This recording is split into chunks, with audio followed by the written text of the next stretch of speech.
r/ask Reddit. What's a life hack that sounds crappy but actually works really well? A knitted fake wasp nest. Our wasps buggered off the same day. Haven't been seen since. I've never heard of this before. Do wasps dislike competition? They actually are territorial and will leave if they think a specific area has already been claimed. I have heard a paper bag stuffed with newspaper and hung up will also work for this. Wasps don't have great eyesight. Writing things down by hand helps you remember them better. I always let my students make a cheat sheet in the first 15 minutes of class before a test exactly for this reason. They end up also prioritizing info they have a hard time with. Sometimes I'll walk around the room and see what they are putting on the index cards I gave them. If I'm seeing patterns, I can quickly correct misconceptions before the exam. They're a great feedback tool for me as well. I remember thinking we scored and the teacher was a sucker for letting us use cheat sheets, until I got to university and realized that it was a really effective way to get your students to review. We thought we were gaming the system and did it willingly. Choose your reaction before your emotions can. I was always jealous of people who naturally had a great response to problems, like I forgot something at home. Oh well, it happens to everyone. I'm sure they'll understand why I'm late. I began really noticing how much easier that must make life. So I started trying to imagine the right reaction to situations. If you make yourself pause to think of a good reaction, you can kind of choose it like yeah, that would be a good one, and then you don't give your stupid brain an opportunity to throw out a shitty reaction. Someone made me remember something I think is important to add, so I'm pasting it here so it won't get lost. I learned to do it despite it seeming impossible. The trick for me was to recognize that I was enabling and feeding my own emotional responses. Like my car won't start. I should be upset. Why wouldn't I be? This will cost me money. I was choosing to be upset because I was supposed to be, or I was entitled to be upset, but I didn't really want to be. This one's really good, but I imagine takes a lot of effort. It would go a long way to improving mental health though. It sounds really hard, but there's positive reinforcement involved because you want to keep doing it. It's hard to explain any subtlety with how it works for me. Instead of trying to convince myself, I really do choose a reaction. Like, imagine you're at a new restaurant and their menu has some amazing meal that you'd forgotten was a thing. You don't go, yeah, I think I'll probably like this. You poke the menu and say, yep, this one. I want to avoid being all upset or anxious. So I really embrace a perspective that would avoid feeling like that. By now it's become natural to me, except when I don't even think to try. Take 2 to 10 minutes to tidy up your home before you go to bed. The next morning, you'll feel way better not having to look at all the junk things you still have to do. Whenever I do this I inevitably forget I have, so when I wake up in the morning it feels like magical elves came and cleaned my house in the night. Haha, similar here, but my wife, when I do that late at night or early morning when she's asleep, I tell her Dobby, the house elf from Harry Potter, came and cleaned up the kitchen. If you always put your keys in the same place, you won't lose them. Till your wife moves them. Haha, joke's on you. I don't have anyone who loves me. Thinking of reaching out to an ex? Masturbate first then think about it. You could leave out the first sentence and that would still be valid advice. If something's worth doing, it's usually worth doing badly. Half-assing the dishes is better than leaving them to fester in the sink. Sending old friends a happy birthday message when Facebook prompts you is better than losing touch entirely. Taking a quick shower without soap is better than not showering at all. Piling your laundry up in a basket instead of putting in the wardrobe is better than leaving it scattered over the floor.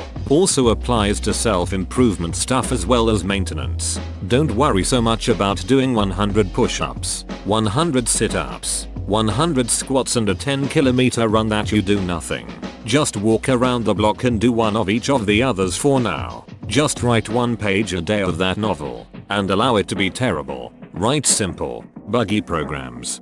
Draw badly, watch YouTubers cook or fix their car or put on makeup or build something. Even if you can't find the energy to yourself. If you're having trouble finding a date, start preemptively assuming that everyone is off limits and just focus on finding genuine friends who match your orientation. Somewhere along the line you'll lose your discomfort and start getting better at doing what you want or need to do. Whoa, that is a twist I never thought of. As someone who recently discovered that something I've struggled with my whole life is defeated perfectionism, it's always been nearly impossible for me to give value to anything that I don't do in its fullest, best, most complete way, which leads to lots of procrastination and a lot of just not doing things. I've heard done is better than perfect a lot, but it's still really hard to turn into practice. Better to do it badly than not at all is a twist that feels like it'll stick a lot better. Don't save your banking information on online stores. Makes impulse buying much more difficult if you have to track down your wallet.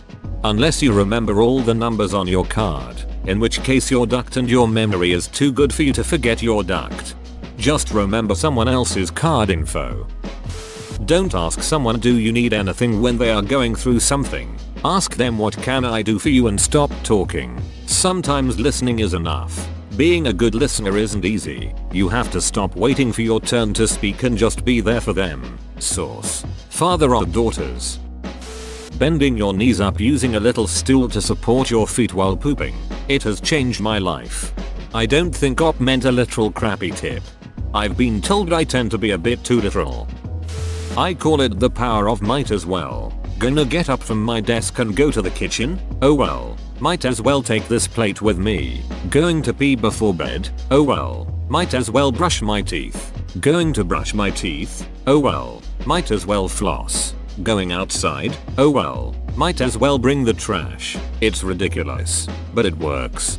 You'll end up on top of the Everest pretty fast if you're not careful with that.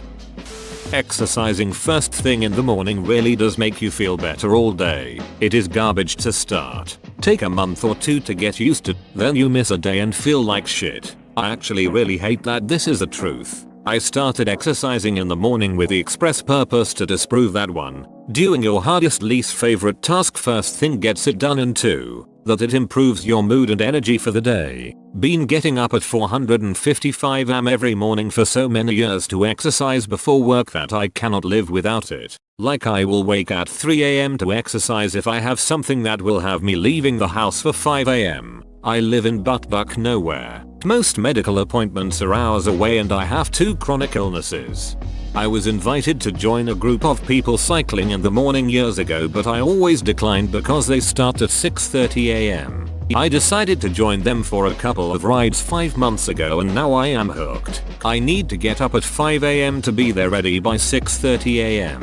I have never been a morning person, but now I feel great after every ride. I think it is an amazing way to start the day. Plus I have lost about 40 pounds since starting. This has never worked for me. In addition to having a horrible time getting up, I end up with a headache all day. Being genuinely nice and appreciative with people. They'll 100% help you out in any way they can. The security guards at my office building bring my food up to me whenever I order lunch, and when our office was closed I asked them to bring our mail up and leave it in a locked office they had a key to. My co-worker was beaching, even though it benefited him too, that they only did that because I'm a girl. At beach I make them cookies all the time and ask about their families. People do nice things for nice people.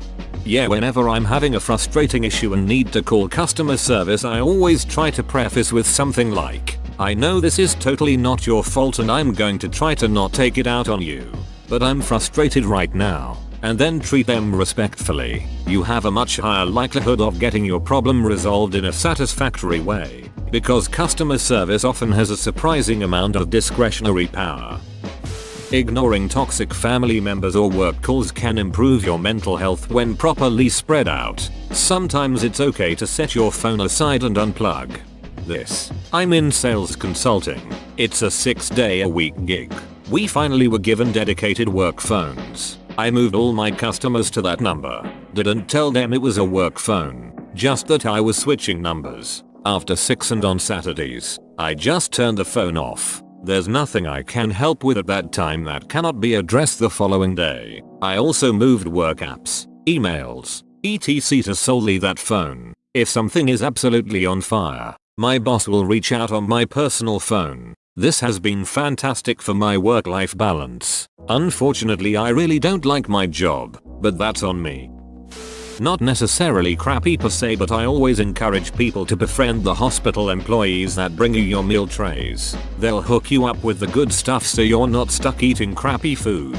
When put like that it sounds kind of manipulative. But yeah, be nice to service workers because a lot of them have to deal with difficult people and you can make their day just by being friendly. Does putting multiple chip bags on the same bag clip count? Cut the clips off of the hangers for pants shorts and use them in the kitchen. You can usually snap them off, but a clean cutting saw will keep you from getting poked. If you keep forgetting if you locked your door/car/lock, do something silly after locking it. It will help you remember if you have to think back. I would always say it's day of the week and I lock the door. The act of figuring out what frickin' day it is helped me remember.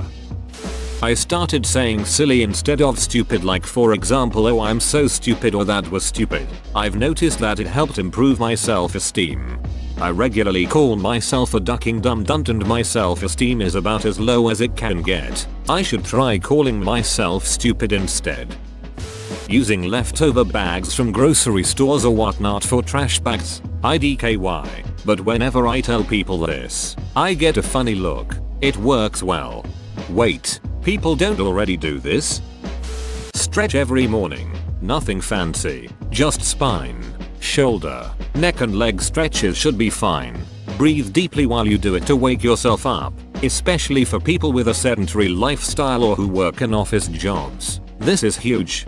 Don't lose track of your body's flexibility and strength. Feel it stretch every morning, and you will spend the rest of your day, and hopefully your life, with a real ease of movement. You'll feel lighter and stronger. Also, visual cues to remind you to fix your posture and sit with an elongated. Technically you shouldn't say straight spine. Post-it notes everywhere. Notice other people's posture and that'll make you fix yours. Trust me, the smallest movements like lifting boxes or going upstairs, picking things up from the floor, etc., they should never feel difficult. Stretching in the morning helps your body to be ready to perform those tiny day-to-day activities efficiently, without wasting energy.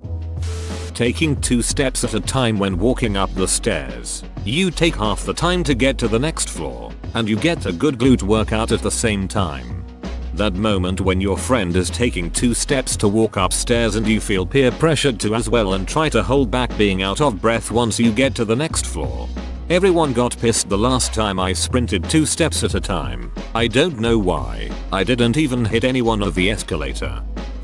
Befriend the invisible people that everyone overlooks. The hotel maids, the janitor at your office, anyone doing a thankless job that people often look down upon. Treat them like valuable human beings because they are. These are people working far harder than most of us can imagine, taking care of themselves and their families and often barely scraping by. You never know in this life when you're going to be the one interaction that saved someone's life, or at least made it a little bit better for a day or a moment. And you never know when some person who nobody paid attention to could end up being there for you, especially if they know and like you. When you're done eating pickles and still have pickles brine left in the jar, don't spill it out. Cut up a red onion into rings and throw them into the jar. Refrigerate and a couple of days later you have pickled onion rings. Works best with bread and butter type brinimo, but you do you. Dill pickle juice makes a great marinade for the chicken breasts when you're making spicy breaded chicken sandwiches. Smiling in the mirror when you're feeling down. The act of smiling releases molecules in the brain that help relieve stress, pain and sadness. Place a small bowl of 2/3 water, 1/3 white vinegar, or lemon juice, in your microwave and cook on high for 10 minutes. Any stuck on dried food residue will wipe right off with no effort. Learning to do things the hard way first makes it easier on the long run, since you can't always use the easy way, but the hard way always works. The best way to master the long sword is to practice with one in each hand. It is hard at first, but all things are hard at first. Miyamoto Musashi. Before pouring coffee I heat water in the microwave until it's boiling in my ceramic coffee mug, making the mug nice and hot. Then, dump out the boiling water and pour in the coffee. That way, the mug keeps the coffee warm for a much longer time. I must be the weird one.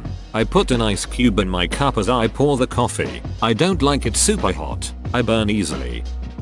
Get a bidet attachment and never buy toilet paper again. In all seriousness, as someone who's never experienced a bidet, shouldn't you dry your butt after the spray? Fingernail polish remover on cold sores. I know. Sounds crazy, right? I've gotten cold sores since I was a child. In middle school, I had a teacher very excitedly tell me to go home and ask my mom if she had any fingernail polish remover and to try it. She swore on the stuff. So, I went home and tried, and it's actually ducking incredible. A chemical in it dries up any liquids crazy fast. I used to try to puncture them with a needle to drain the fluid, and it made me realize that the remover only burns when it's an open sore. If you leave the sore in one piece, it doesn't burn at all. Y'all, it makes them go away crazy fast. All of the medications for cold sores say that if you can get their products on the sores as soon as you can feel it, it'll go away. I've never had any luck with that, but fingernail polish actually does just that. When it's at the stage where it's real bulbous and filled with liquid, that's the best time to use it. Put some on a cotton ball and you'll see a big difference in just a few hours. I've even had entire sores just vanish in about 4 hours after using it. Granted, they were smaller ones. I know it sounds crazy, but try it a few times and you'll never buy actual cold sore medication again. Just before you throw your towel in the laundry after a shower, use it to wipe down all the surfaces in the bathroom, sink, taps, floor, and finally the toilet. It goes in the laundry anyway and helps give the bathroom a quick clean, reducing the need for a deep clean as often. Also a good way to decorate your bathroom with curly hairs. Whoa, you made it to the end? You're a ducking beast. I'll cut you a deal. Smash like and subscribe for more curated content, bruh. It's free and that's a great price.